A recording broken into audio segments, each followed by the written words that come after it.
Good morning and welcome to Understanding E-commerce. We're here today with Shiv Gupta from Incrementors Web Solutions. Shiv, how are you? I'm great, Mike. Thanks for having me here. Absolutely. Today we're going to talk about lead generation. So Shiv, give us a little bit of a background about you and your company. We are into digital marketing space. Like I'm running this industry. I'm into this industry from the past 12 years. And my agency is almost a decade old. So we are into search and optimization, pay-per-click, and internet marketing overall in general, right? Email automation, all those sort of things. That's what we do. And so why do most of your customers or most people find lead generation so difficult? Most of the customers, they find lead generation so difficult because they only focus towards the lead generation. And that is the problem which I'm seeing these days, right? They don't think about providing any value to the people who are visiting their blog or reading their articles, right?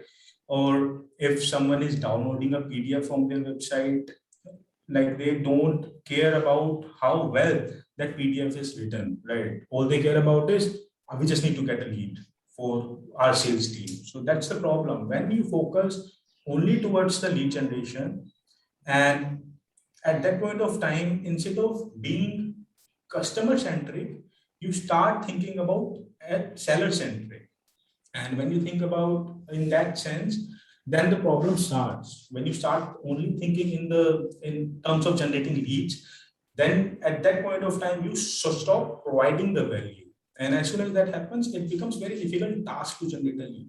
And even if you generate a lead, right, the sales cycle would be very long, or it would become very difficult for you to generate sale from the leads which you have generated. For instance, in some of the cases, a lot of people, they give you a PDF to download. In return, they take your name and email ID, right? And then they start spamming you, your email ID. And upon checking, upon doing further analysis, and most of the agencies we work with, what we have seen is the conversion ratio is around 0.1%, right? So that means you are spending $10 or $15 for each download, for each email ID. So after spending $1,000 to $1,500, you are not even able to generate a proper sale. On the other hand, if you are providing value, to them, then the person keeps on coming to your website, they keep on learning from you.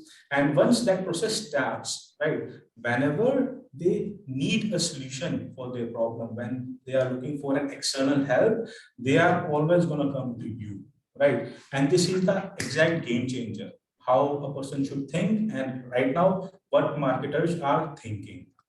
Yeah, I mean, one of the things that we see, and we're always amazed that companies are still doing this, is they'll run a promotional campaign where there's an opportunity to win, an iPad or some other thing. Most people will be happy to sign up for that, for the chance to win that, but they have no connection back to the customer. So, once I sign up for that and then I start receiving emails, I have no interest in the company. I just wanted to win an iPad. So it's really about connecting.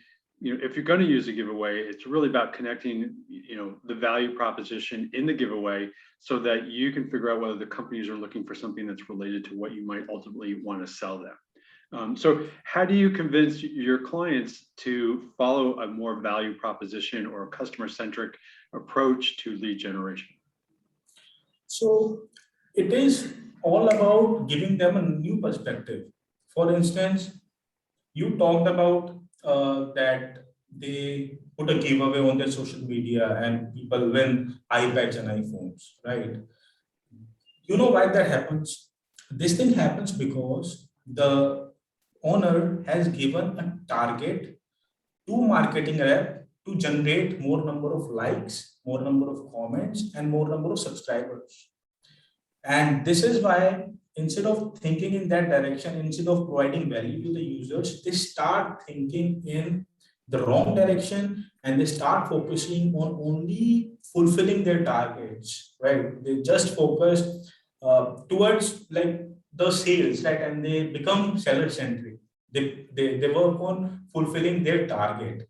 So in this case, when we talk to our client and tell them, see, even if you generate these types of leads, right, you will not just spending your hard-earned money, you will be spending a lot of your time, not just in that campaign, but once you get that email lead, then into the email automation, right, in nurturing that lead, and after that in the sales process, and which in most of the cases won't even happen successfully, right? So you spend a lot of your time, you spend a lot of your efforts, your money, right, which doesn't make much sense. So once we have this open conversation with our clients, that's the time when they actually understand, and then they start like looking at things with a different perspective. And in fact, Mike, I don't even blame people or my clients for this. The reason is this used to work, like this is what we have learned from the past 20 years, right? People, we used to just measure them based upon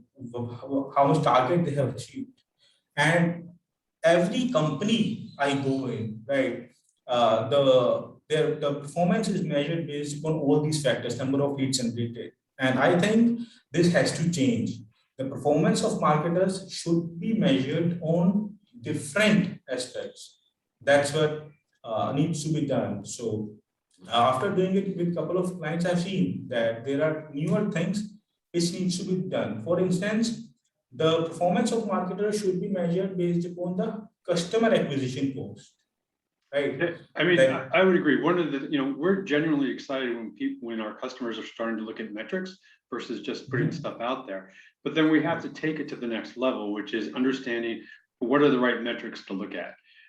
Because as we've indicated, simply driving traffic, and if that is the sole metric that you're using to understand success, I can drive 1,000 people, to a site, but if none of them converts, who cares, right? So right. understanding, what is the conversion cycle. So, ideally there's probably a funnel, so you have to put a lot in the top, but we also want to understand sort of how do we move people through that conversion funnel, and how do we ensure that, I would rather have 100 people enter the funnel that, let's call them warm leads, versus just sort of cold leads, where there's a greater likelihood that I'm going to convert them. So, how do you change that mentality or do you help educate your customers of understanding, the conversion process? That's a very good question, Mike. So basically, for that, all the marketers, they need to be highly customer centric, right? For this, whenever I have a conversation with any marketers of any agency or my own marketers, we just talk about one formula, which is GIVC, which is genuine interest and value creation. So whenever we are doing something, we should be genuinely interested towards the person who is going to use that thing, and we need to create value for them, right? So for instance, we are into digital marketing. We write blogs, we create videos, we create them in so much depth that we don't even want or encourage them to hire us. We give so much information that if they are ready and if they want to do it themselves, they can go in, learn it from there, and do it all by themselves. Now, here the magic begins. See, we have tons of tasks to do, right? Everyone is overwhelmed. We all are very busy. We live in a very busy world. So when they see that, yes, this agency or this person has provided this much value, they know their shit. So guess what? When they want to use an external help, who they are going to hire? Yeah, I mean, we understand that as well. We provide, a lots of educational content. One, it helps the customer understand where they should be focusing. And the reality is, once they've gone through the content, there will be a percentage that will do that themselves, but there will also be a greater percentage that will realize, wow, this is hard, and I should probably hire someone. So, part of educating them in the process is helping them understand, how complicated the process is, how complicated SEO is, how complicated lead generation is. So do you have any particular tips when it comes to lead generation, whether it be, a specific social media platform, or other tips where folks can begin the lead generation process? Yeah. So whenever we talk about lead gen process, first thing is that you need to make sure that you are like delivering your promise. So for instance, if I'm taking your email in return of a PDF, then I need to make sure, or maybe in return of a course, then I need to make sure that the PDF or that course justifies taking their email ID and name in return, right? It should not be like I just provided a crappy course or a crappy PDF, and in return I just got their email ID and name to pass that over to my sales team so that they could start their sales process. Correct. So the first step is make sure whenever you are taking some information or if you are trying to generate a lead, you deliver what you promised, because based on that they are going to judge you. Based on that, they'll perceive you whether you are an industry expert or what type of company you are. Are you an ethical company or you were just fooling them around? Right. And then, And once you go ahead. yeah, and to lead them to that particular form or something, right? What I've seen is most of the agencies they just run and to sell their stuff, right? For that top 3% hot lead, only for that. But instead of that, for to generate the leads, agencies should run ads for their case studies, telling them a problem and how they actually solve that problem and run it for them. Because when your potential buyer will see that case study, they will be able to relate themselves and they'll be able to see, yes, they have done it, they have achieved it, and this was the exact methodology which they used. So if you want to do it yourself, go ahead. No one is holding you back. And if you want some external help, we are always here. Either you can contact us or any agency out there. But guess what? Since you provided that information, since you are a legit company, since you are so much concerned about their growth, they are always going to come to you. And that's when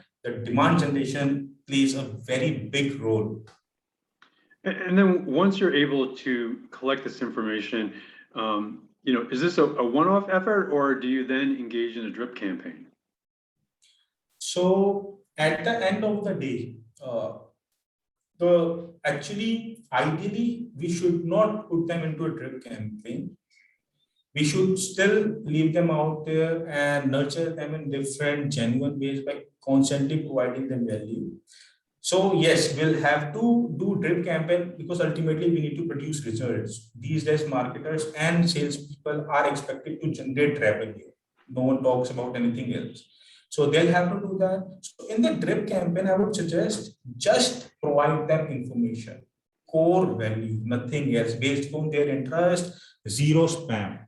If you're doing that, then gradually down the road, you will get more number of leads and the sales cycle will reduce. The sales will happen very fast. If you are doing proper work in demand generation, proper work in marketing, you won't have to spend too much time into the sales process.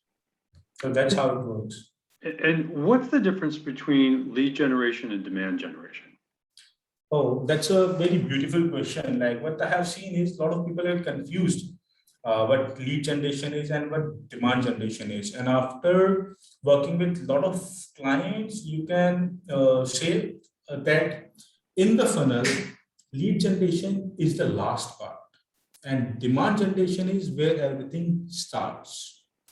When you are focusing only on generating leads, you will not be able to provide the value, right? In demand generation, you are only providing the value and it's up to them whether they want to hire you or not. In lead generation, you constantly try to engage them in terms of showing your products and services. For instance, right now we are into the COVID era, right? And Zoom and webcam companies, they are booming. So a good proposition for Zoom to have a better demand generation campaign would be how, like, they should get involved in these topics, how to be more productive at your home or how to have a more productive calls with your colleagues while sitting at your home. And this is a problem, and they should just suggest solutions that how they can do it, right? Instead of just saying Zoom is a conferencing software, go ahead, try it, use it, try it. So when you are saying Zoom is a conferencing software. You are telling about your product and services. That is lead generation. When you are talking about their pain and the solution for it, then that is about demand generation. That's the whole difference between these two. And then what is the connection with both lead generation, demand generation into CRO? So how do we take those leads that we've now collected and then move them through the process so they turn into customers? All right. So demand generation comes first and lead generation comes after that. So into your CRO, once you have captured an email or captured a lead, then you need to constantly update them about the problems which they are facing and potential solutions. You don't need to talk about your products. You don't need to talk about your services. That's when it's more towards demand generation side. When you start talking about that you can solve this problem, it's all about you, it's all about seller centric, that's when it starts going towards the lead generation or lead nurturing. So that's the. When do you go back and revisit your messaging if you find that the people that are entering the funnel aren't your ideal clients or your ideal prospects? So if you are doing it correctly, if you have done the demand generation correctly, then there are very less chances that the leads which you are getting are not your ideal clients. Because again, one of the metric which I was suggesting earlier for demand generation is to see the quality of leads, to see the sales cycle. But when you are focused, see, you were very right when you were saying about the iPad thing. If you will just make a form and say, give your email ID and name, will give you an iPad. So you will get poor quality leads. At that point of time, you are on the lead generation side. But when you are towards the demand generation side and you are talking about the problems and their potential solutions, then obviously only interested people will come into your pipeline, into your sales funnel. So that's where the difference begins. So that's why I encourage all my clients and everyone to be more towards demand side instead of lead generation side. And when you say look at your quality metric, how do you define your quality metric? Is it a warm lead? Is it closed? What do you use to assess the quality of the leads that are coming through? So the quality of leads that are coming through, we basically see what was the amount of what was the customer acquisition cost, number one. What was the win rate on inbound leads versus outbound leads? Right. And one another interesting thing which we use is inbound revenue contribution. Like what percentage of revenue coming to you from this inbound leads as compared to the outbound ones? What percentage of your company revenue? Whenever I in most of the cases that I've seen is it's only 5% or 10%, and ideally it should be 35%, 40 or 50%. Through that, and once you start doing that, the entire scenario 50% being inbound versus outbound. 50%, yeah, your revenue generation through inbound. That should be the performance metric of the marketers rather than how many leads have been generated, right? And plus the sale, you can also look at sales cycle length of inbound versus outbound, right? When you are going to them versus when they are coming to you. So these are a couple of matrices which you can compare and see the performance and measure everything. One of the metrics you also mentioned earlier was cost to acquire. Is there a significant difference when you look at the cost to acquire by inbound versus the cost to acquire by outbound? Is inbound cheaper? Inbound is, when done right, inbound is definitely very cheap. Like we had a quick conversation earlier that you spend $10 or $15 per email, right, to give, and in return you give them PDF. You received 1,000 email IDs, right? So you probably spend $1,000 to $1,500 for that, and in return you get only one lead or maybe not even a single lead, because you were only focused towards getting their emails and your messaging was not correct, you were not helping, you were not perceived as a legit company, and that entire money and time and efforts, everything went into vain. On the other hand, if you have done it right, then even with lesser amount of money, you will be able to generate higher quality of leads, better quality of clients who are actually interested in buying from you. They are happy. I was going to say, one of the challenges that we often see is when we start to talk about cost to acquire, long-term value, churn, and things like that. These are metrics that most, small business owners don't understand. So we find that, we need to do a considerable amount of effort in, educating people around these particular metrics, because I think to be successful, you really, really need to understand, your cost to acquire and relative to your long-term value, and then ultimately, what's your churn look like? Do you guys focus on churn at all? Which thing? Churn. So Churn, yeah, churn is basically the amount of customers that don't renew or choose to leave for whatever reason. So for us, we'll focus on those three things because one, we want to acquire new folks, obviously. So that's the acquisition. We want to make sure, as you mentioned earlier, that if we're spending $1, we're making 3. So we're looking at the long-term value versus the cost of acquisition. But we also want to understand, how many people are leaving, because if we have a large churn, say 10%, that means that every 10 months, our entire customer base is turning over, which means that's very expensive because we have to acquire new customers to fill them back into the funnel. Where are you as far as how do you help people, learn what these metrics are, understand what they are, so they're looking at the right metrics?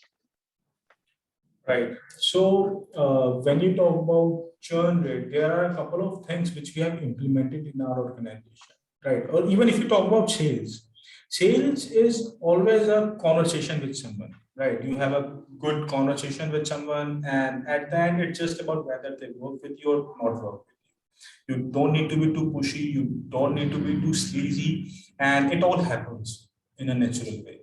Similarly, once we have done a proper sales, once we have set the expectations right, then the customer understands. So it all starts from the sales, right? You cannot just say yes, yes, yes to everything, whatever the client was asking, just to get a new client, right? You need to have a proper conversation and you need to set expectations right. Once that is done, all the client cares about is a good relationship and results. In most of the cases, I have seen that companies are providing the results, but still their clients leave them, right? Because they found someone $1 cheaper. So if you have a good relationship, if you have a good conversation throughout the course of your relation with them, it makes a huge difference. So what we have done is we have created a lot of touch points with our clients. We have literally created a sheet with wow factors. What are the things which we can communicate with the clients? What are the surveys? When those surveys will go right on the first day to set the expectations right after the end of the first week, after the end of the first month. So these are all the touch points which keeps updating us how the client is feeling, whether they are getting proper reports, whether they're getting proper explanation of the things, in which direction they want to move forward. So these touch points play a huge role to make sure that your churn ratio is good, because you get to know the issue before the client leaves, and you can take the right action to fix that problem if there is one. And overall, if you are proactively doing things, you won't even have to face a problem or face such high churn percentage. And when you're working with clients with regard to inbound marketing, how do you work with them to help them define market segmentation so that they can figure out where their ads should appear, in front of whom?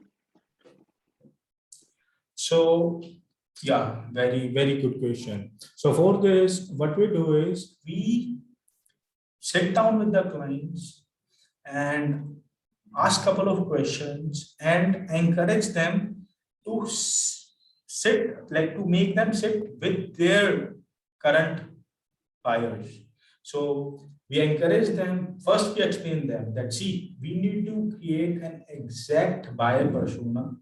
We need to know their name, their demographics, their age, where they are spending time, how much time they are spending, how do they travel to work, what are the other websites which they visit when they are free. So just a small surveys we create for our clients, or we ask our clients to hire party agency to create a survey form for them, 100% customized for them. They cannot just use any random survey out from the Google, right? It should be highly customized based upon what kind of client is providing. After that, sending that survey to their actual customers, and once they fill out, we get huge amount of high quality data, and based upon that we decide whether we should spend money on Facebook or on LinkedIn, or maybe it should be a Forbes or entrepreneur.com or any other website, because wherever your ideal customers are spending time, you should be visible there. So based on the collection of that data,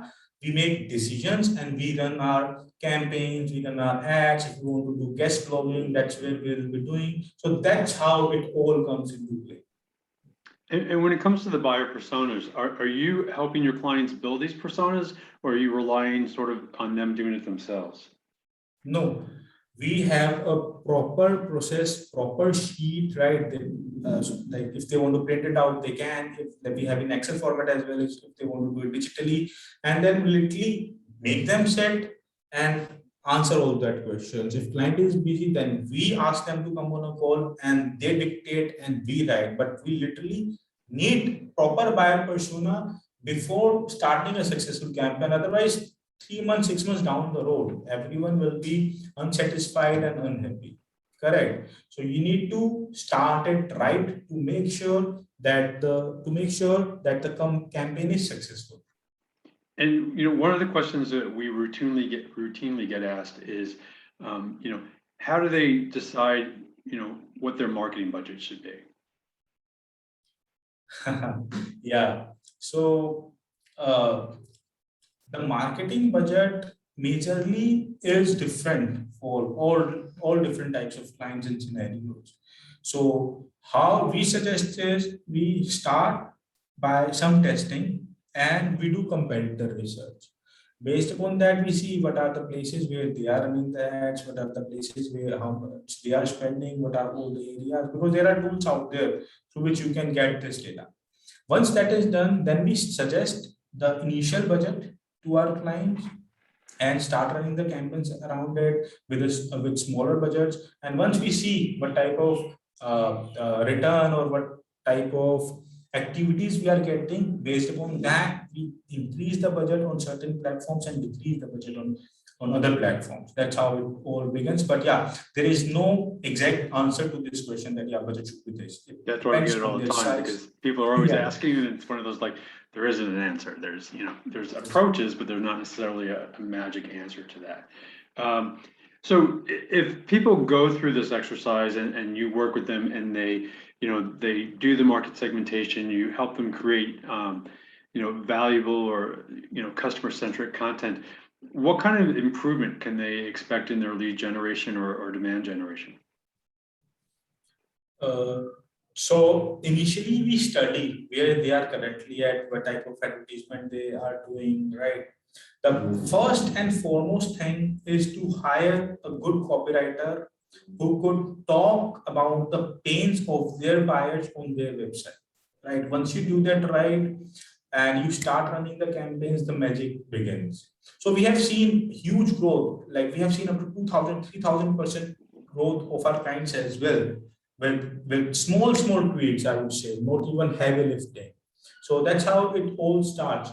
You just need to focus what is right. You need to have your messaging right on your website. You need to add value to the visitors of your website and everyone around your social media and everything. And once they all are correctly done, everything starts taking shape, and the tipping point is the tipping point you can expect very soon. So if people want to learn more about Incrementors Web Solutions, where would they go and where should they find you? Yeah, sure. So they can visit our website. It's incrementors.com, or they can go to my YouTube channel as well. It's Shiv Gupta Incrementors, or they can scroll down to my website and at the bottom they can see the link to our YouTube channel. It's incrementors.com. Yeah, and we'll put the links below so that folks can find that. So Is your YouTube channel around educational content? What do you typically talk about on your YouTube channel? It's only and only about educational content. We just, we are like, as we talked here in the last 30-40 minutes, it's all about generating value for them, how they can do, how they can fix the problem, or if there's a marketer who wants to learn, they can come and they can learn new things, new strategies around digital marketing, lead generation, demand generation, all that stuff. And what are some of the new areas that you think you'll be focusing on in 2022? So in some of the areas where we'll be focusing on 2022 is that we are going to leave the typical search engine optimization behind, right? Where it used to be just keyword based, and we are focusing only towards providing value, only providing value. So everywhere, whenever we do any type of marketing for our clients, it won't be solely towards for the backlinks or something. It should be high quality content. It should make someone's life better, right? You should be making a difference. So we are just moving from the older mindset to a newer mindset to just provide value and start doing better things, make this world a better place to live in. And are you looking at different mediums? Like, are you podcasting? Obviously, you're YouTubing, so you're using video marketing. So are these starting to become more prevalent over, blogs and things like that? Yeah, exactly. So podcasting, we have started encouraging our clients to start doing podcasting in their industry. Then there is help a reporter route, right? We are helping reporters into their news articles. So if they like your answer, they'll be putting like talking about you as well into their article, or like because you are the source of that. So those sort of things. So and we are trying to make a channel so that if client wants to publish themselves in a magazine or in bigger websites, so they should be able to do that very easily. And are you doing anything with voice? The voice search optimization, exactly. Even my last podcast was related to voice search optimization. In fact, this entire year, we were highly focused towards voice search optimization, and we are heavily involved in that already. Great. Shiv, we very much appreciate your time this morning. We look forward to some great things from you. Again, we will add those links below so that folks can find your YouTube channel as well as your website. And we look forward to great things with you. Thank you very much. All right. Thanks a lot, Mike. Have a great day. It was nice talking to you. Likewise.